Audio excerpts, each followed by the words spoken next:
SANDHAN, All Gujarat Integrated Classroom. સેટેલાઇટના માધ્યમથી જોડતી કડી એટલે સંધાન.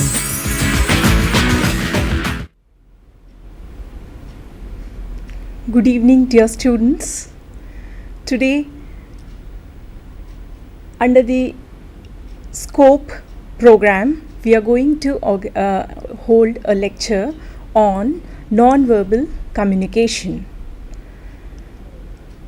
Non-verbal communication is a very important aspect of communication, and it is mainly because we know that communication here does not talk about, let us look at the slide please.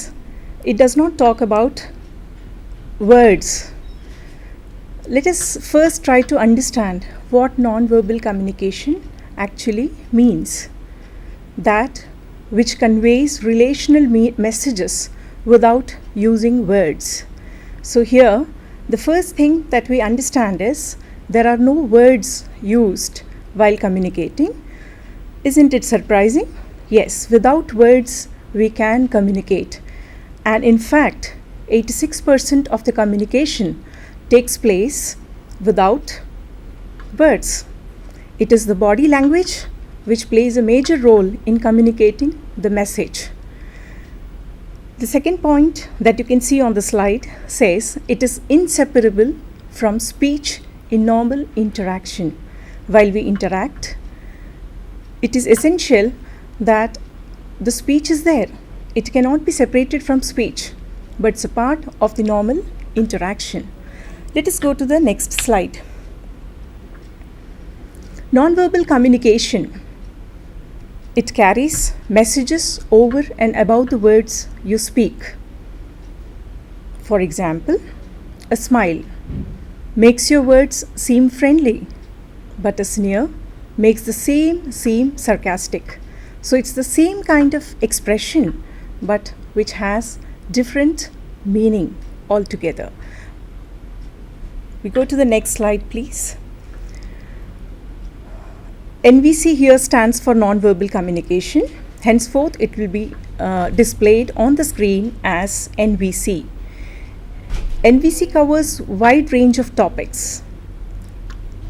They are facial expressions, hand movements, dress, tattoos, jewelry, physical attractiveness, timing of what happens, position in the interaction, tone of voice, eye movements, position of furniture to create the perfect atmosphere, touch, smell, and many more.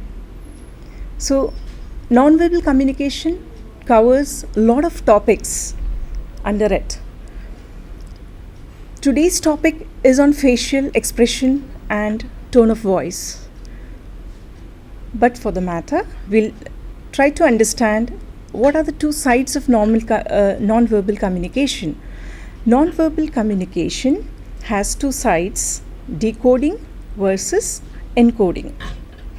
What is decoding and what is encoding? Unless and until we don't understand, we are not able to interact and understand the body language, the non-verbal communication that are displayed.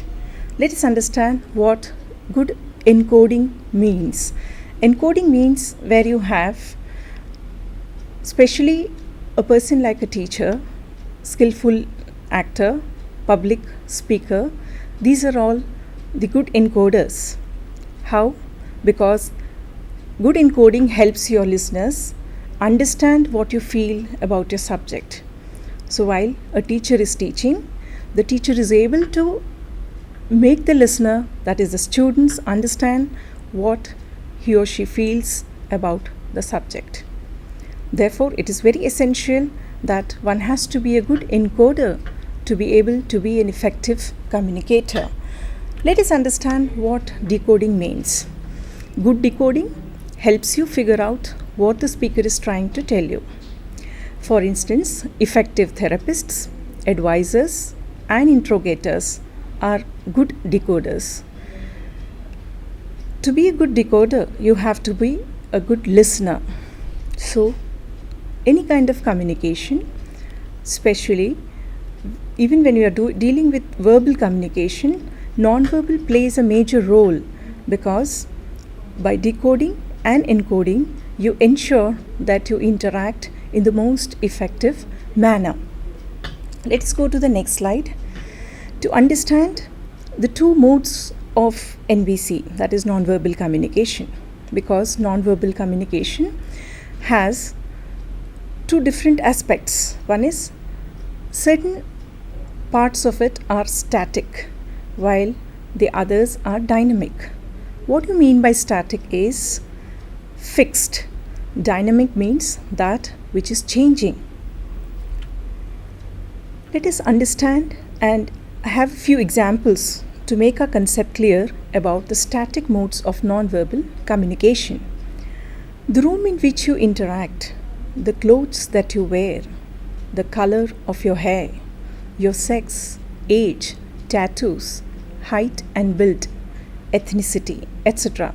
These are all static modes of non-verbal communication.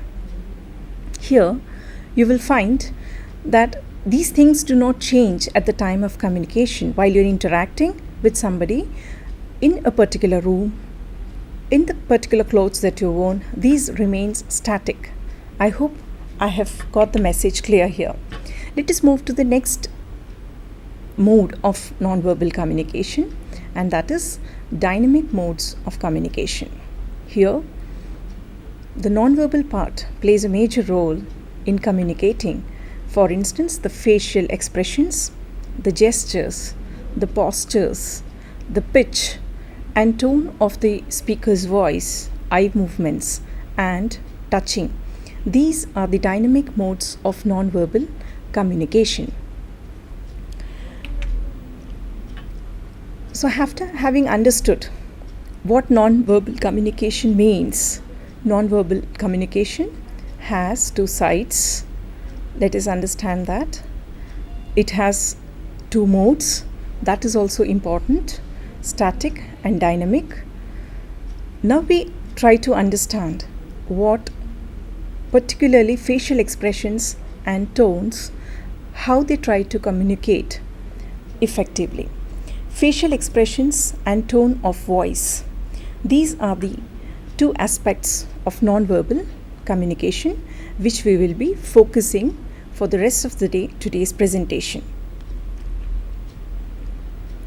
Facial expressions, the most important part, most important non-verbal behavior, because while we are interacting with someone, it is obvious that we look at that person's face and the kind of emotions, the thoughts that are displayed through the facial muscles have a lot of impact on us.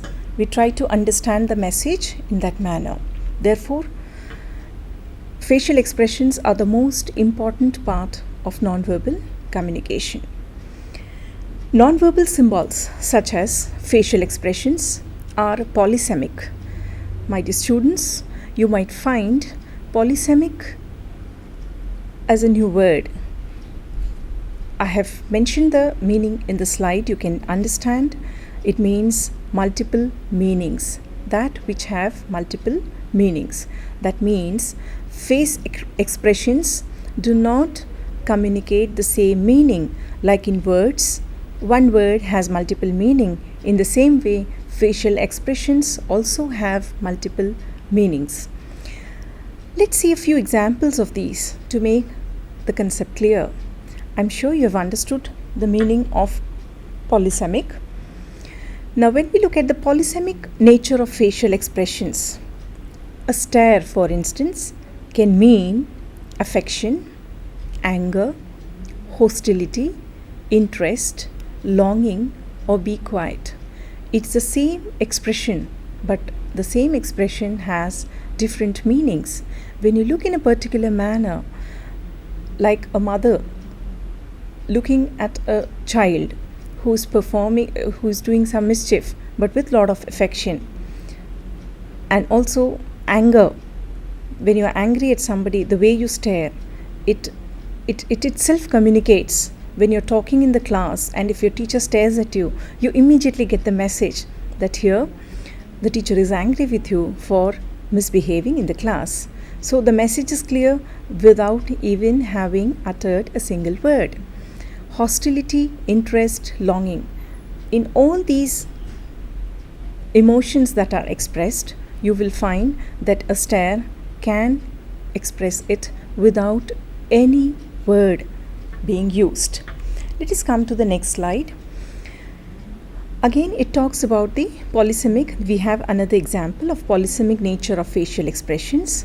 Staring with a scowl and clenched fists is intended as a threat. So again, here staring is used, but it has a different meaning. Now, while you're staring, which is accompanied by a smile and a soft expression, is intended as very friendly. So when you meet somebody who's looking at you, who's staring at you, but with a smile and a soft expression, it means that person is trying to be friendly with you. Polysemic nature of facial expressions. A smile accompanied by agitated gestures, sweating and blushing probably means the person is nervous. So a smile, when it is accompanied by all these kinds of expressions that come, because we have to understand that the face has 43 muscles and not all of them are actually being used while we are emoting, while we are expressing. But there are 5 facial muscles around the eyes, near the forehead, around the lips and near the chin. These are some of the major, the cheek. All these 5 muscles definitely express a lot of messages through the facial expressions. A smile, as you've seen, agitated, accompanied by agitated gestures, you can immediately make out that the person is very nervous. The next one is someone smiling and looking relaxed with a very open posture is probably feeling confident and very friendly. So any person who's smiling but at the same time who appears to be very relaxed is a very friendly and confident person. Now we look at some other examples. Like a scream, it cannot be considered as a word. It's a kind of a sound. It's kind of a voice which is produced. Now scream as such doesn't have any meaning. But here it all depends on the situation. While you scream at a sports match, it means it's a scream of a winning team. Either you are cheering up the winning team or you are a part of the winning team. But if you're at your home, if you see a lizard and you scream, what does it communicate? It shows that you are scared. The next slide says, the context of the interaction is very important and the relationship of the interactants is also important when we try to understand the facial expressions. For example, a close friend and an instructor. There are 2 different interactants with whom you're interacting. One is a close friend, the other is an instructor. But while you're greeting them, you have different facial expressions. Parts of the face work together and they interact with each other to communicate expressions. Which are the parts of the face that work together? As I mentioned earlier, these are the eye muscles which work together, not one at a time, but together, and that is how the expressions are formed. Which are the muscles? As I mentioned earlier, they are the muscles on the forehead, around the eyes, near the lips, cheek, chin. These muscles definitely work together and that is how the message is communicated. Let us look at the next slide. It's a wonderful example of facial expressions. It is believed that children who are yet not familiar with any of the languages, they are not acquainted with any of the languages, they are the best communicators through their body language, through their non-verbal communications, through the wonderful expressions. Here you have 18 different expressions of the same child which communicates different meanings. Isn't it wonderful? These are very spontaneous expressions which come by, and it is only when you grow up, when you become an adult and you learn to fake expressions, that sometimes expressions can be misleading. But as you can see here, these are the best example that I could bring before you. Different shades, different moods, different emotions, different feelings, different thoughts are being expressed through these expressions. We move to the facial expressions again, where we talk about its connection with the culture. Facial expressions are linked to the culture. Eye contact, as viewed in the US versus other cultures. What does it mean?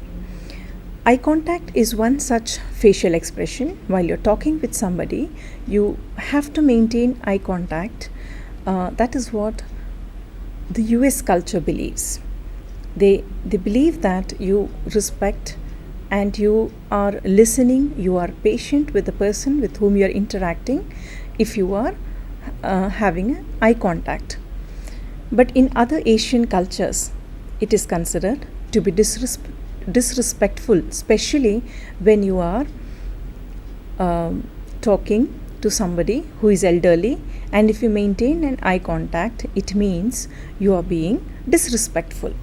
So there are cultural differences as far as non-verbal communication is concerned, body language is concerned. So in the similar fashion, even with facial expressions, you will find that there